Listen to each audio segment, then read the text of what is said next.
le moteur industriel de l'Allemagne ralentit. Les usines ferment. Plus de 10 000 emplois industriels disparaissent chaque mois. Si vous interrogez la plupart des politiciens, la plus grande menace pour l'économie européenne est l'Amérique. Donald Trump, les tarifs douaniers, une guerre commerciale.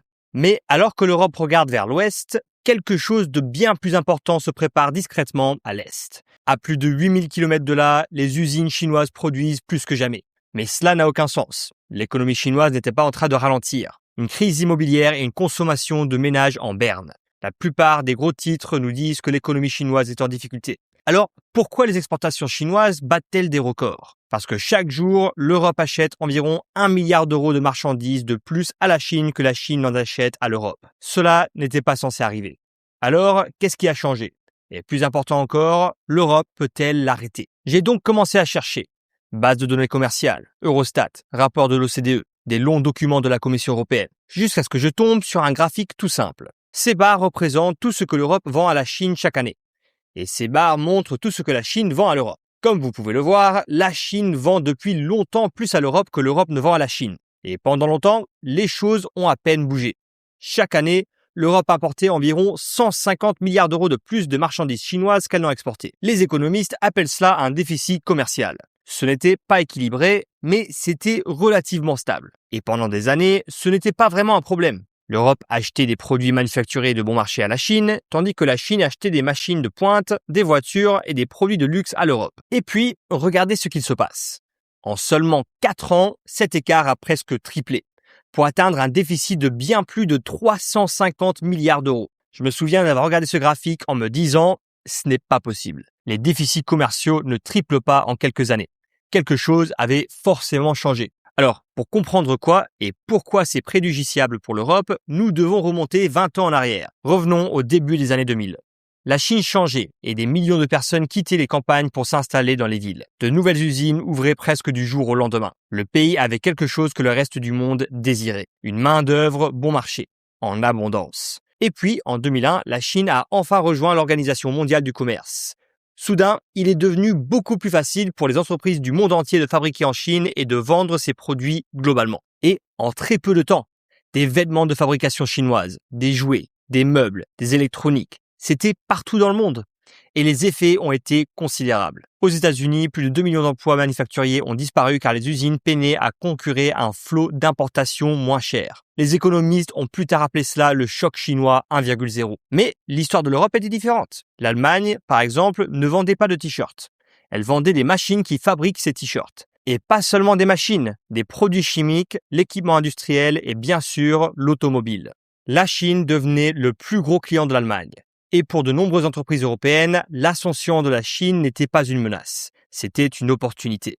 Et on le voit si clairement dans les données. Après l'adhésion de la Chine à l'OMC, les exportations de l'Allemagne vers la Chine n'ont cessé de grimper. En 2016, elles avaient quintuplé en part de l'économie allemande. Même après le scandale de Volkswagen a freiné les exportations, elles se sont vite redressées pour atteindre de nouveaux sommets. Et nulle part cela n'était plus évident que dans l'industrie automobile allemande. Mercedes-Benz, année record en 2011, encore en 2013, 2015 et 2016. Porsche, 5 années records consécutives. BMW, record après record. Volkswagen, même histoire. La Chine était devenue le moteur du succès industriel de l'Allemagne. On aurait dit un parfait scénario gagnant-gagnant. Mais alors que l'Allemagne et une grande partie de l'Europe célébraient, la Chine avait un plan. Et ce plan commençait par une question tout simple. Comment rattraper des pays qui ont des décennies d'avance sur vous? La réponse, vous apprenez d'eux. La Chine a eu une stratégie remarquable et intelligente. Si les entreprises étrangères voulaient accéder au marché chinois en plein essor, elles devraient s'associer à une entreprise chinoise. Dans l'industrie automobile, cela signifiait souvent une contreprise à 50-50. Un collègue de l'UE Simplifié l'a vu lui-même. En 2012, il a passé 6 mois à Pékin comme stagiaire chez Mercedes-Benz. Et Mercedes n'était pas seule. Elle faisait partie d'une co-entreprise avec BAIC. Et ils étaient régulièrement en contact avec eux. Le même concept s'appliquait à BMW et à Volkswagen. En fait, le même modèle s'est répété dans la plupart des secteurs stratégiques de l'économie chinoise. En l'espace de seulement 15 ans, la Chine a absorbé un savoir-faire industriel que beaucoup d'entreprises européennes avaient mis des générations à développer. Mais l'expertise seule ne suffit pas de bâtir une industrie manufacturière de classe mondiale. Il faut aussi des quantités énormes de capitaux. Et c'est là que la phase 2 a commencé. Alors ici, c'est la partie qui m'a vraiment surpris. En 2015, au sommet absolu du boom des exportations européennes vers la Chine, Pékin a publié un document intitulé Made in China 2025. Ce n'était pas une note gouvernementale fuitée. Ce n'était pas un plan secret.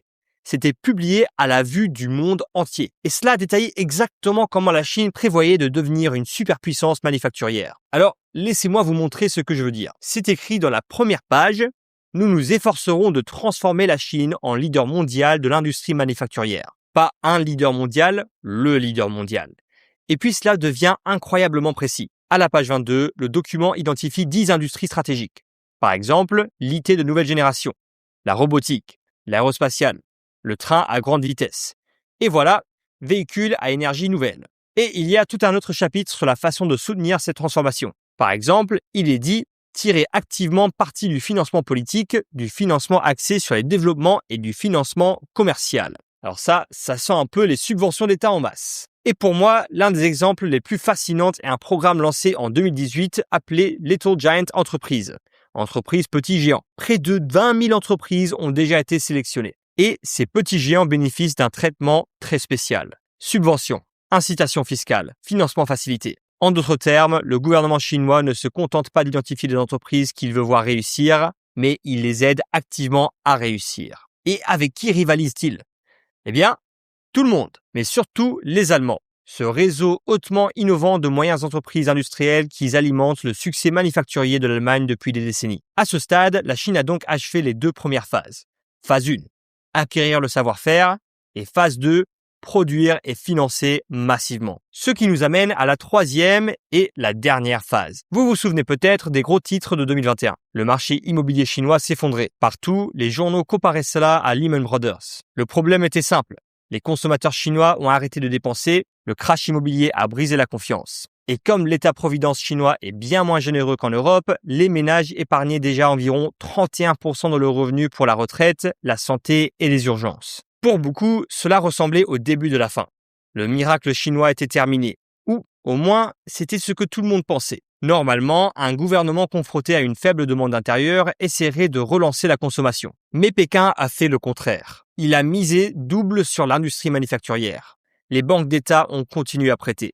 Les gouvernements locaux ont continué à soutenir l'industrie. Plus d'usines, plus de production et plus de capacité. Mais évidemment, il y avait un problème. Si les consommateurs chinois n'achetaient pas tous ces produits, alors qui les achèterait ? La réponse, le reste du monde. Et c'est là que commence le cycle incroyablement vicieux. Plus d'exportations chinoises signifiait plus d'euros et plus de dollars. Plus d'argent étranger affluent vers la Chine. Normalement, cela pousserait la monnaie chinoise à la hausse. Une monnaie forte rendrait les exportations plus chères, ralentissant ainsi le boom exportateur. Mais Pékin a eu une autre idée. Au lieu de laisser le yen monter, la banque centrale chinoise a acheté ses euros et ses dollars, créant de nouveaux yens en échange. Cela a maintenu la monnaie artificiellement basse, ce qui signifiait des exportations chinoises moins chères. Et ce cycle ne fait que répéter. Plus d'exportations, plus d'argent étranger, plus d'intervention de l'État, plus d'usines, plus de production et encore une fois, plus d'exportations. Encore et encore et encore. Et ouais, regardez, depuis 2021, les exportations chinoises ont littéralement explosé. Surtout l'automobile. Aujourd'hui, environ 1 million des voitures de construction chinoise arrivent en Europe chaque année. Cela fait plus de 2500 voitures chaque jour. Maintenant, comparez cela à l'Europe. Au pic, l'Europe exportait environ 400 000 voitures vers la Chine chaque année. Aujourd'hui, c'est seulement environ 160 000. Pensez un peu à ce que cela signifie. Pour Volkswagen, pour Mercedes-Benz, pour BMW. Pour les milliers de fournisseurs qui fabriquent tout. Des boîtes de vitesse aux freins, pour les millions d'Européens dont les moyens de subsistance dépendent de l'industrie. Et il ne s'agit pas juste de l'Allemagne. Le même schéma émerge industrie après industrie. Les exportations européennes vers la Chine chutent. Celles des États-Unis aussi. Au même moment, les exportations chinoises continuent de grimper, vers l'Europe et vers le monde. Ce qui nous ramène exactement là où nous avons commencé. Le déficit commercial insoutenable que l'Europe a avec la Chine aujourd'hui. En d'autres termes, l'Europe achète désormais environ 1 milliard d'euros de plus à la Chine que la Chine en achète à l'Europe. Chaque jour. Ce n'est pas un simple déséquilibre commercial de plus. C'est un plan en 3 phases parfaitement exécuté qui constitue désormais une menace existentielle fondamentale pour l'économie européenne. Et c'est ce que les économistes appellent maintenant le choc chinois 2.0. Alors, l'Europe est-elle condamnée ? Eh bien, pas encore. Mais là, on doit vraiment agir. Et ce rapport du Center for European Reform fait des propositions solides. Premièrement, l'Europe a besoin de meilleurs outils pour se défendre. Actuellement, l'Europe répond à la Chine produit par produit. Prenez par exemple les voitures électriques. L'année dernière, la Commission européenne a imposé des tarifs sur les VE chinois après avoir conclu qu'ils bénéficiaient des subventions de l'État déloyal. Mais ces tarifs ne s'appliquaient pas aux voitures hybrides. Ou prenez un autre exemple. L'Europe a imposé des tarifs sur les pneus de camions chinois, mais pas sur les camions électriques chinois. Pourquoi ? Parce qu'en vertu de ses règles commerciales actuelles, l'Europe doit enquêter séparément sur chaque produit. Et c'est la mauvaise façon d'aborder le problème. Regardez la stratégie chinoise Made in China 2025. Pékin n'a pas identifié 10 produits qu'il devait dominer. Il a identifié 10 industries stratégiques. Et l'Europe doit faire la même chose. Deuxièmement, l'Europe a besoin de sa propre stratégie industrielle. Parce qu'en ce moment même, l'Europe aide souvent à financer les entreprises, même avec lesquelles elle tente de rivaliser. Regardons encore une fois l'Allemagne. Pendant des années, ils ont offert des subventions pour les voitures électriques, les pompes à chaleur et d'autres technologies vertes, avec très peu de conditions sur le lieu des fabrications réelles de ces produits, ce qui signifie que l'argent des contribuables peut finir par soutenir des fabricants chinoises massivement subventionnés, aidant littéralement les plus grands concurrents de l'Europe. Heureusement, la France pousse pour une nouvelle approche, acheter européen. Selon la proposition, les entreprises ne pourraient bénéficier de nombreux contrats publics et subventions que si leurs produits contiennent jusqu'à 70% de contenu européen. Et ça, c'est un bon début. Mais cela mène aussi au plus grand défi. Parce que la Chine ne va pas simplement rester les bras croisés et accepter tout cela. Si l'Europe augmente ses tarifs, eh bien, la Chine fera pareil. Et elle le fera probablement de manière très stratégique. Cela signifie viser des pays individuellement. Peut-être l'Allemagne, peut-être les Pays-Bas, peut-être la France, en essayant de diviser l'Europe politiquement, ce qui, hélas, fonctionne plutôt bien. Et c'est exactement pourquoi l'Europe a aussi besoin d'autre chose.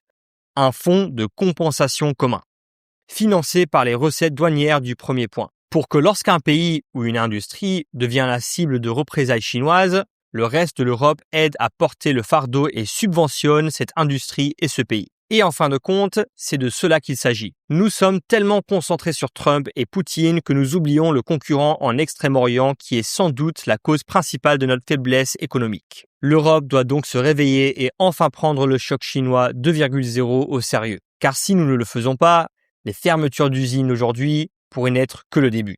Merci beaucoup d'avoir regardé la vidéo. Je voulais juste vous dire que je me remets à faire les vidéos après une période assez mouvementée et j'ai hâte de recommencer à poster régulièrement. Alors n'oubliez pas de vous abonner pour ne rien manquer. À la prochaine!